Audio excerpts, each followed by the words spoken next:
Haney just revealed some very shocking information in a brand new interview that he did yesterday. And his fans, they gonna be pissed off about this, bruh. Because his fans for the past 2 years, they said that the only reason why Devin lost to Ryan was because of the Ostarine. They blamed the left hooks, dropping them 3 times on the Ostarine, all of that. They said he only lost because of the Ostarine. But Devin Haney himself said that the reason why he lost is because he highly underrated Ryan Garcia going into that fight. Devin felt like he was an A-class fighter, and he felt like Ryan was a C-class fighter. And also, Ryan had some very erratic behavior leading up to the fight. Drinking in training camp, crashing out on social media, disrespecting people at the highest level, you know what I'm saying?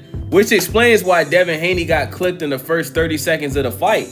Because he stood face to face with Ryan in the middle of the ring, and he wasn't guarding his face from that monstrous left hook that Ryan Garcia got.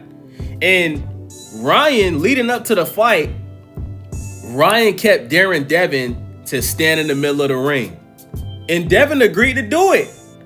His daddy told him to do it, bro. Bill Haney said, we going to stand in the middle of the ring, we going to slug it out, and we going to bury you. That's basically what Bill Haney told Devin to do. So Devin just listened to his daddy and did what he was told, bro. And he fell for the trap. See, that's not Devin Haney's game, bro.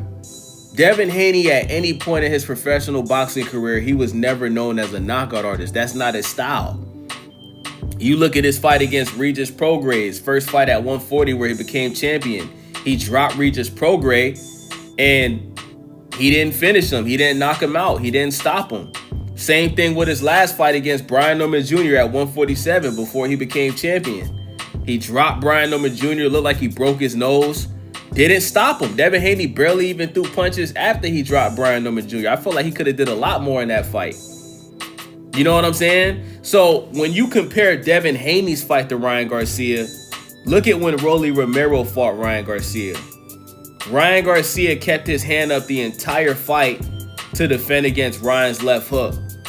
And Rolly proved that he was a harder puncher by dropping Ryan with his left hook. After Rolly dropped Ryan with that left hook, Ryan Garcia barely threw any punches the rest of the fight because he knew he was going to get knocked out. He knew if he tried to throw his left hook again, Rolly was going to knock him out because Rolly punches harder. So Rolly ended up winning that fight by unanimous decision. Let's talk about when Gervonta Tank Davis fought Ryan Garcia. Tank prioritized defending himself from Ryan's left hook. Ryan came into that fight reckless, aggressive, spamming a bunch of punches, spamming a bunch of left hooks. And Tank was very patient early in that fight, even to the point where, he would grab Ryan Garcia every now and then just to slow down his momentum. When Ryan was throwing that left hook, Tank was dodging, dropping his head, avoiding the left hook. And he eventually dropped Ryan Garcia. Then finished off Ryan Garcia with a body shot, made him quit, made him take a knee and just quit. So Tank and Rolly, they did not underestimate Ryan Garcia, which is why they won. And then we all saw the PTSD that Devin had after his fight with Ryan Garcia. We seen the Jose Ramirez fight where he was running all around the ring like a ballerina, doing everything in his power to avoid getting hit.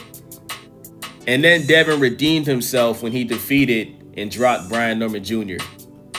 So I like the fact that Devin is taking some accountability. And that makes me think that he's going to do a much better job in the rematch whenever him and Ryan fight again. And guys, let's be honest, we should be getting the rematch next.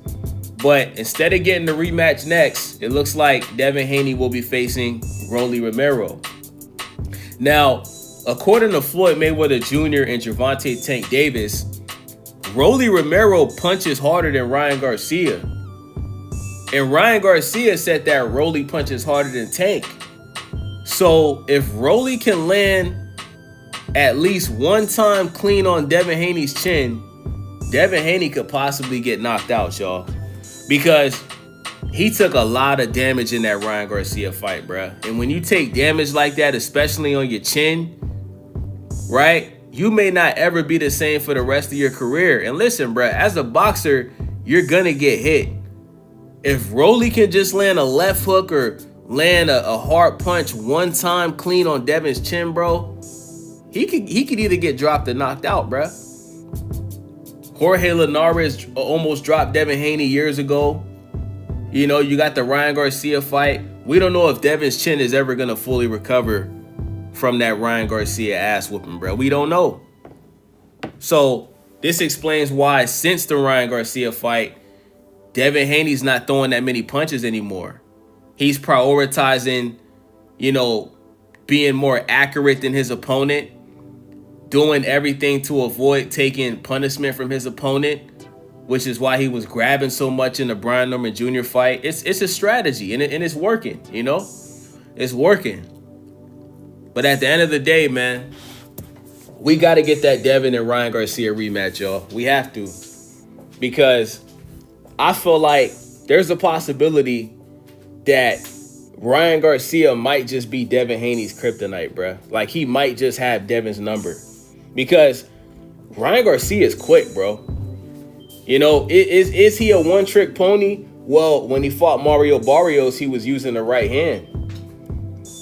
You know, Ryan was showing that he could switch it up in his most recent fight. Now Ryan Garcia is a champ at 147. His confidence is back up after he lost to Rolly. And that left hook is fast, bruh. That left hook is fast, bruh. And you guys also got to remember, Devin and Ryan, they fought each other 6 times in the amateurs, bruh. They're 3-3 in the amateurs. So these guys, they both know a lot about each other, bro. They know how each other fights. They're very familiar with each other. So you never know, man. But this just makes me look at things a little bit differently, because I've always said on this platform that the Ostarine was not the only reason why Devin lost to Ryan Garcia. He allowed Ryan to come into the fight overweight. He stood in the middle of the ring, tried to slug it out with a knockout artist. You feel me? There was a lot of mistakes that Devin made just for the fight, period. The Ostarine, did it play a role? Yes. Did it play a role in Ryan being stronger? Probably, yes. But at the end of the day, if Devin would have fought his normal boxing style, he probably would have won the fight. Because even after he got dropped 3 times, he was still winning rounds. A lot of people don't know that, but I think Ryan only won the fight. I think it was either majority decision or split decision. Like Devin, the rounds that he didn't get dropped, Devin won most of those rounds. You know what I'm saying? So, you know, I just don't get it, bro. Like, if you know that your opponent, if you know that his best thing that he does is throw the left hook, why the hell would you stand in the middle of the ring and not cover your... I just don't get that, bro. Because even if you're guarding your face, you can still get dropped with the left hook. Like, look at Barrios. Barrios was covering his face and he still got dropped.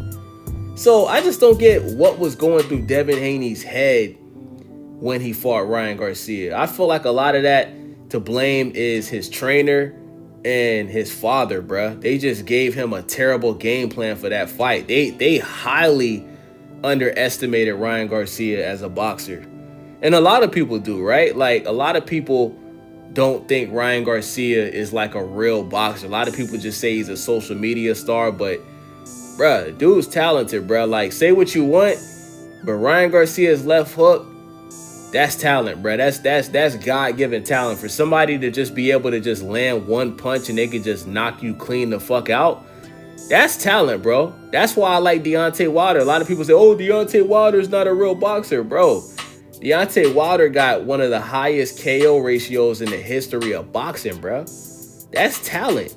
I don't care if he was knocking out bums or not, bro. That's talent.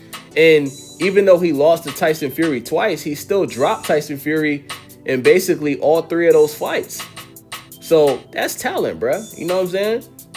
So shout out to Devin Haney for taking accountability, man. Hopefully we can get this rematch this year. Let me know what you guys think about this. It's your boy Wavy. Stay Wavy TV. I'm out.